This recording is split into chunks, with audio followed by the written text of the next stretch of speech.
আমরা যারা দেশে থাকি বা দেশে জব করি, দেশের বই পুস্তকে সমুদ্র সম্পর্কে পড়ি, বিশেষ করে আমি যখন সমুদ্র সম্পর্কে পড়তাম তখন ভাবতাম যে সমুদ্রের মাঝখানে কী থাকে, এই বিশাল সমুদ্রের মাঝখানে কী হয়।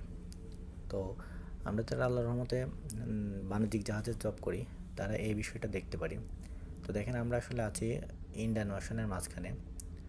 মোটামুটি ইন্দোনেশিয়া থেকে যদি ধরি তাহলে প্রায় 3000 কিলোমিটার দূরে, যদি আমরা শ্রীলঙ্কা থেকে ধরি তাহলে 2500 কিলোমিটার দূরে, আবার মাদাগাস্কার নিকটস্থ মাদাগাস্কার থেকে 3700 কিলোমিটার দূরে। তো আফ্রিকা থেকে ধরলে তো আমরা আরও বেশি, 6000 কিলোমিটারের উপরে আছি। তো এই মাঝ সাগরে আসলে কি হয়, কি থাকে মাঝ সাগরে, এটা কিন্তু অনেকের কনফিউশন থাকে, অনেকের প্রশ্ন থাকে। তো আজকে আমি সেটাই দেখাবো। দেখেন, আমাদের জাহাজের স্পিড যদি আমরা জুম করে দেখি তো মোটামুটি স্পিড অনেক ভালো, 12-13 কিলোমিটার, মোটামুটি 23-24 কিলোমিটারের কাছাকাছি। তো আসলে এই গভীর সাগরে আমরা কি দেখি বা কি থাকে, কেমন সাগর, সেটাই আজকে এই ভিডিওতে আমি দেখাতে যাচ্ছি। তো সাগর তো আসলে সাগর, এখানে শুধুই পানি, পানি আর পানিটাই আসলে অন্যরকম একটা সৌন্দর্য। এই যে ঢেউগুলো দেখছেন, এই ঢেউগুলো কিন্তু বিশাল ঢেউ। এগুলো আসলে ভিডিওতে যেভাবে দেখা যাচ্ছে এরকম না, এক একটা ঢেউ সত্যিই যেন পাহাড় সমান উঁচু। এই ঢেউয়ের মুখে আমাদের জাহাজ খুবই নগণ্য, তারপরেও আমরা হেলতে দুলতে আমাদের গন্তব্যের দিকে এগিয়ে চলি। এটাই আমাদের জীবন, এভাবে আমাদেরকে সাগরের বুক চিরে চলতে হয়।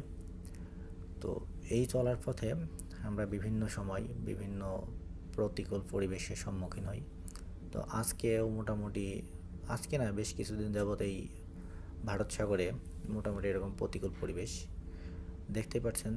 আসলে ঢেউগুলো কতটা বিশাল, কতটা বিশাল ঢেউ হলে এরকম দেখা যেতে পারে।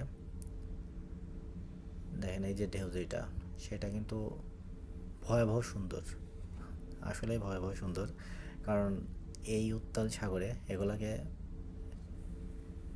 ভয়াবহ সুন্দর ছাড়া অন্য কোনো কিছু বলার মতো নেই।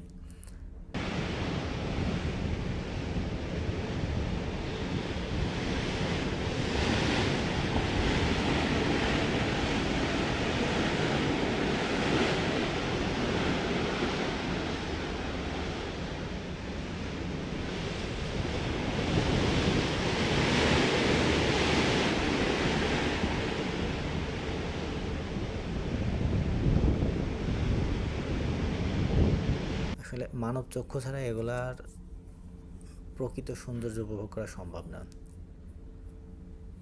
যদিও ভয়াবহ, কিন্তু এর যে সৌন্দর্যটা আছে সেটা মানব চক্ষু ছাড়া কোনো ক্যামেরা, মোবাইল, যাই বলেন, ভিডিও করে আসলে দেখানো সম্ভব না।